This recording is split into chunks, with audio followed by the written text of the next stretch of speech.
essa casa. Estamos aqui na casa do Recanto dos Pássaros 1. Olha que linda isso aqui. A casa toda avarandada.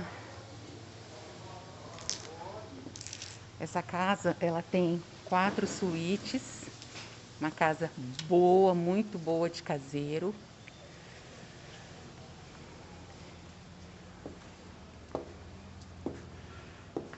Uma sala ampla que eu vou mostrar para vocês.